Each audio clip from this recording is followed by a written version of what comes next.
the whole thing comes down to, and we saw it on Saturday, and I've said this a number of times, is that the players clearly care. Yes. If they were just, oh, well, yeah, let's play for our country, that sort of thing. I didn't anticipate there being this type of pride. And even Brandon Hagel the other day, that wasn't for the cameras. That was for the flag. These kids, they're all in, and we're right from the drop. And I wondered, going into the tournament, because I was with you, I'm like, I don't know, it's what is this thing? What will it be? And all the players were saying the right things. And I almost wondered if that was a Bettman thing. It's like, let's lip service, bump it up. Let's all be positive about it, and let's share a good message and that sort of thing. Yeah. But there was, right from the start of game one, there's been no doubt what this means to these players. Which is very cool, because I didn't see that coming. I'm sorry. Maybe I was in the minority. I just was like, I was so down on this tournament. I feel bad, because I actually for about a month just bagged on it, because I kept saying on our show, they'd be like, well, best on best. I'm like, no, not best on best. Sorry, Draisaitl. You got to forget about Draisaitl. Germany's no good at hockey. They're not going to be a top 8 team at the Olympics. The Olympics are best on best. You got to drop the Draisaitl. Well, I mean, okay, so Russia, right? Like Russia's a thing, but even you look at the last 10 big international tournaments, Russia's got nothing. Well, it was silver in Nagano. That's you could do a Russia team right now that would compete with these other. Tell me teams. about their centers.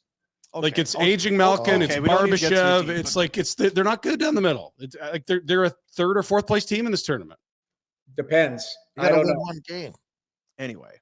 Yeah, I mean, I still take Vasilevsky out of all of them, but that's just me. You could take 4 of those guys. Yeah, like the goalie's not the problem in Russia. But I just, like I say, you got Kucherov, who could be he won the Hart last year, not playing. That's not best on best. You need if you're going to go best players in the world, there's probably 4 or 5 missing from this tournament. I just find that so silly, because like we watch the Ryder Cup and you're like, this is one of the greatest sport events, and it's the Europeans against the Americans, and you get all this passion and fan bases and guys showing emotions, and the care levels through the roof. Not one person goes to Ryder Cup. Yeah, there's no Australians here. Are Australians good at golf? Yeah, I mean, Jason Day would be a world number 1. Like, it's just he's not number 1. At one point of his career, he was. My point being is that like no one was ever like, man, this Ryder Cup. If you had more players, no, like it's great as it is. Let this rivalry happen between Canada and USA. So, they're the top 2 hockey nations on earth. An ass, and he actually apologizing, because he said I was poo-pooing it. I didn't think it was good. Yeah, and it is best. As I'm down. As I'm down, what you're doing is kicking me in the nuts as you walk by. I've had to deal with this for 6 months. I was the lone guy that thought this was going to be good. Do you want us to bow to your? No, you're right. I get it. I was wrong. No Draisaitl, who cares? Germans are good. You're good looking. I'm not good looking. You were right. I was wrong. You're a good person. We're all terrible. But I want to stop. When's it enough? I guess my point being is I was down on it, and I've loved it. And I think it's been a magical success, which I just didn't see coming. But the pride in the players, and maybe just playing a unique tournament, just playing for your country, to me that something went on for those guys when they walked through the door and saw the flag on their jersey. And I loved Hagel's comments. It's an indirect shot at Tkachuk going, we don't need this for the camera. We don't need group chats. And Tkachuk coming back. I guess they don't like each other. Like, to me, there is some animosity, but there already was. Like, guys hate Matthew Tkachuk. Hagel's had to play against Florida, Tampa. Tampa, Florida.